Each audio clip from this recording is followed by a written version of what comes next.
Maintenant, on va apprendre à résoudre des systèmes d'équations. Donc déjà, commençons par définir qu'est-ce qu'est un système d'équations. Un système de deux équations linéaires à deux inconnus, c'est un système qui peut se mettre sous la forme ax plus by égale c, a'x plus b'y égale c', ou a, b, c, a', b', c' sont 6 réelles données. Résoudre un tel système, c'est trouver tous les couples de réels x et y qui vérifient en même temps les deux équations. En fait, résoudre un système d'équations, c'est trouver les solutions de deux équations dans lesquelles il y a deux inconnus, en général x et y. Donc ça, déjà pour certains, résoudre une équation, c'est pas évident. Donc résoudre deux équations avec deux inconnus, ça peut avoir l'air compliqué. On va voir qu'en fait, si vous appliquez correctement les méthodes qu'on va essayer de poser, il n'y a pas de difficulté majeure. C'est juste des méthodes à appliquer, à éprouver. Donc il y en a deux principales qu'on va apprendre à essayer de maîtriser, deux méthodes de résolution de système par substitution et par combinaison linéaire. Donc commençons par la substitution qui est peut-être le plus simple. Alors là déjà vous avez un exemple de système. Donc l'idée ça serait de résoudre ce système. Voyons voir d'où il vient et comment on fait. Donc déjà, quand utiliser la substitution elle sera bien adaptée quand dans une des deux équations, une inconnue ne comporte pas de coefficient. C'est-à-dire qu'il y a un x ou un y qui se promène tout seul. Et vous voyez, là c'est le cas. Dans ce système-là, vous avez soit le x qui est là, soit le y qui est là, qui se promène tout seul. Donc d'où vient déjà ce système? Souvent, ça va être pour résoudre des problèmes. Imaginez, je vous dis le problème suivant. Bon, ce n'est pas le problème du siècle, mais il a le mérite d'exister. Dans une basse-cour, il y a des poules et des lapins. On compte 45 têtes et 140 pattes, soit x le nombre de poules et y le nombre de lapins, déterminer x et y. A priori, si tout va bien, chaque poule et chaque lapin a une tête. Donc vu qu'il y a 45 têtes, ça veut dire que x plus y égale 45. Si j'additionne les poules et les lapins, ça me donnera le nombre total de têtes. Toujours si tout va bien, chaque poule doit avoir 2 pattes, chaque lapin doit en avoir 4. Donc si je multiplie les poules par 2 et si je multiplie les lapins par 4, donc 2x plus 4y, ça doit me donner le total des pattes. Donc en fait, ce système-là traduit le problème. Donc si je trouve la solution du système, je trouve la solution du problème. Donc, vous voyez, il y aura deux difficultés majeures. En général, en maths, c'est trouver l'équation et être capable de la résoudre. Trouver le système d'équation et être capable de le résoudre. Donc là, maintenant qu'on a trouvé le système, voyons voir comment le résoudre. Le principe de la substitution, c'est d'isoler une variable en fonction de l'autre. Donc je vais isoler, là, alors j'ai le choix, soit le x, soit le y. Donc là, j'ai choisi d'exprimer x en fonction de y.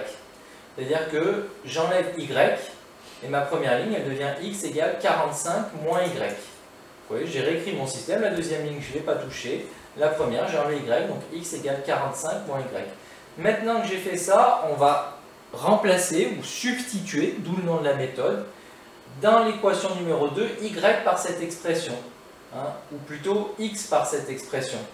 Vu que je sais que x c'est égal à 45 moins y, je vais dans la deuxième équation et je peux remplacer mon x par 45 moins y. Donc je réécris la deuxième équation en remplaçant x par 45 moins y, donc elle devient 2 fois 45 moins y plus 4y égale 140. Et maintenant, c'est l'avantage de cette méthode, j'ai créé une équation à une inconnue. Donc théoriquement, ça, on sait le résoudre. Je développe déjà mon 2. 2 fois 45, ça fait 90. 2 fois moins y moins 2y plus 4y égale 140. Je regroupe moins 2y et je simplifie. Moins 2y plus 4y, ça fait 2y. Donc 90 plus 2y égale 140. Vous voyez, là, la première ligne, pour l'instant, elle ne bouge pas. Je travaille que sur la deuxième ligne. Ensuite, si je veux trouver y, il faut enlever déjà 90. Donc j'enlève 90 à gauche et à droite, il me reste 2y égale 140 moins 90. 140 moins 90, ça fait 50. J'ai plus qu'à diviser par 2. Et 50 divisé par 2, ça fait 25. Donc du coup, y est égal à 25. Ça signifie, vu que x est 45 moins y, vu que j'ai trouvé y, ça signifie que x est 45 moins 25. Je peux retourner maintenant dans la première ligne, que je n'avais pas touché jusqu'à présent, mais là maintenant que je connais y, je peux le remplacer par 25, et 45 moins 25, ça fait 20. Donc x égale 20, y égale 25. ça veut dire qu'a priori, la solution du système, c'est 20-25, donc il doit y avoir 20 poules et 25 lapins. Un exemple tout de suite qu'on va faire ensemble pour voir si vous avez bien compris cette méthode de résolution par substitution. Si vous avez le système suivant à résoudre, substitution, il faut isoler une variable. Là, la variable qui se prête bien à l'isolement, c'est le y qui est là. Pourquoi? Parce qu'il est tout seul. Donc je vais réécrire cette ligne en isolant mon y. Ma ligne, elle va devenir y égale, je fais passer le 2x de l'autre côté, donc moins 8, moins 2x. Et la deuxième ligne, donc je ne la touche pas pour l'instant, c'est 2x moins 3y égale 0. Maintenant, je peux faire ce qu'on appelle ma substitution. C'est-à-dire que grâce à la première, je vais aller dans la deuxième, je vais remplacer y par moins 8 moins 2x. Donc là, regardez, je vais travailler que avec la deuxième ligne. Et la deuxième ligne, elle va devenir 2x moins 3. Je remplace mon y par moins 8 moins 2x. Moins 8 moins 2x égale 0. Maintenant, j'ai une équation à une inconnue. Donc je vais résoudre cette équation sans me tromper, si possible. Donc 2x, moins 3 fois moins 8, plus 24, moins 3 fois moins 2x, plus 6x égale 0. Je regroupe 2x plus 6x, ça fait 8x plus 24 égale 0. J'enlève 24 à gauche et à droite. Qu'est-ce qui va me rester à gauche? 8x. À droite, 0 moins 24, moins 24. Je n'ai plus qu'à diviser par 8 pour avoir x tout seul. 8x divisé par 8, il ne reste plus que x. 24 divisé par 8, ça doit faire moins 3. Donc là, j'ai trouvé la valeur de x. Et maintenant que j'ai la valeur de x, je peux aller là-dedans et remplacer x par moins 3. Donc ça veut dire que mon y, il va être égal à moins 8, moins 2 fois moins 3. Je n'ai plus qu'à calculer. Y égale moins 8, moins 2 fois moins 3, ça fait plus 6. Y égale moins 2. Et donc j'ai trouvé la solution de mon système. La solution de mon système, je la note en général S égale XY, donc moins 3, moins 2. Voilà comment, par substitution, vous résolvez ce système. L'avantage des systèmes, c'est que c'est facile de s'auto-corriger. Il suffit de vérifier que les solutions qu'on a trouvées sont les bonnes, qu'elles marchent. Donc, est-ce que quand je vais dans le système, si je remplace x par moins 3, y par moins 2, ça marche? Allons dans le système. Si je remplace x par moins 3, y par moins 2, je fais mon petit calcul.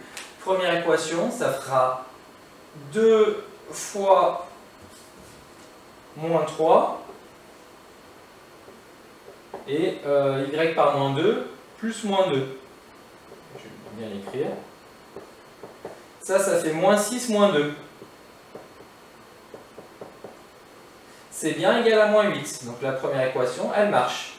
La deuxième équation, pareil, je remplace x par moins 3. Donc 2 fois moins 3 fois moins 2. 2 fois moins 3, ça fait moins 6. Moins 3 fois moins 2, ça fait plus 6. Moins 6 plus 6, ça fait 0. Donc je viens de vérifier que les solutions que j'ai trouvées sont les bonnes. Donc là, je peux être tranquille. J'ai résolu correctement mon système d'équations en utilisant la méthode de substitution. Donc le principe général que je rappelle. Isoler une variable en fonction de l'autre. Aller dans la seconde équation. Remplacer cette variable par son expression de telle façon à obtenir une équation avec une seule variable, une seule inconnue. En résolvant cette équation, on trouve une des inconnues. Et une fois que j'ai trouvé une inconnue, je trouve facilement la deuxième. Donc voilà le principe de la substitution.